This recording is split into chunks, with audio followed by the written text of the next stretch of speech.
Where the Crawdads Sing is a New York Times fiction bestseller of 2019 and 2020 by Delia Owens.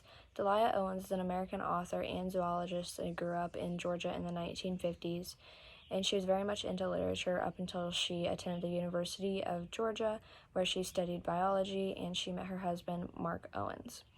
After earning her bachelor's degree in zoology and her PhD in animal behavior, she moved to Africa and later to Zambia for work. After her divorce with Mark Owens, she now lives alone in Idaho, where there's plenty of wildlife for her to enjoy.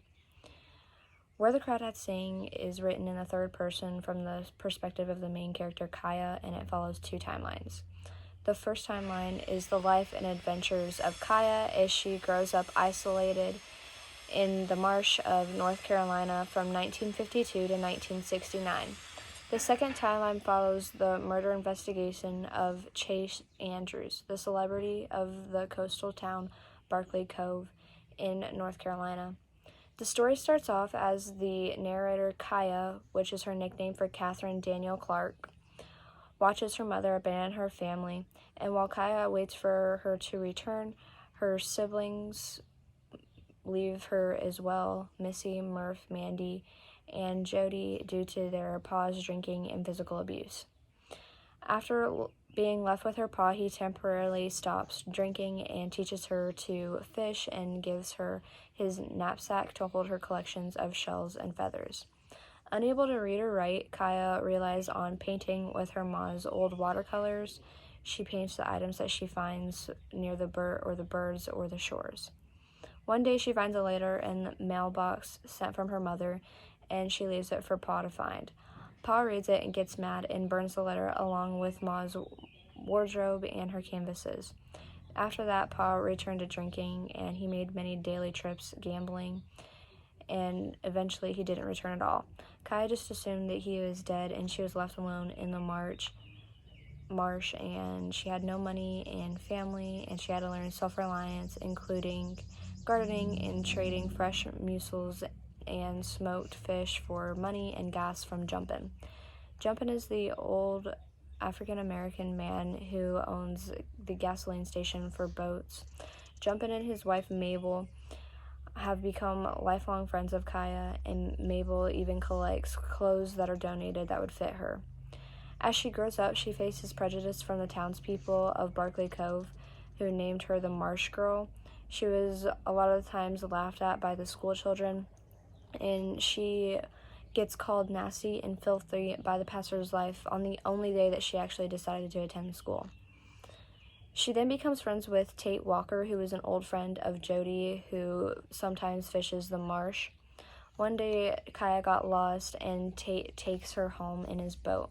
Years later, he leaves her feathers from rare birds and then teaches her to read and write. They do form a romantic relationship until eventually Tate had to leave for college. He realized that Kaya couldn't live in his civilized world because of how wild and independent she is, and he leaves her without even saying goodbye. Several other years later, in 1965, Kaya is now 19 years old. She's with Chase Andrews, the quarterback and playboy, and he invites Kaya to a picnic where he tries to have sex with her. He then apologizes, and she accepts, and they do form a relationship. He shows her an abandoned fire tower, and she gives him a necklace of a shell that he found during the picnic. Despite her many suspicions of Chase, she believes his promises of marriage, and they consummate their relationship in a cheap hotel room in Asheville, North Carolina. One day when she was grocery shopping, she was reading in the newspaper, and she found that Chase was actually engaged to another woman, and she realized that the marriage promises that he made to her was just a ruse to get her in bed, and she then broke off the relationship that she had with him. Then after that, a couple years later, he finds her on a beach, and then he even tried to rape her. After Tate graduated from college, he comes back to visit Kaya, and he's so impressed with her collection of seashells and feathers that he encourages her to publish a book on the seashells, which she did in 1968 at the age of 22.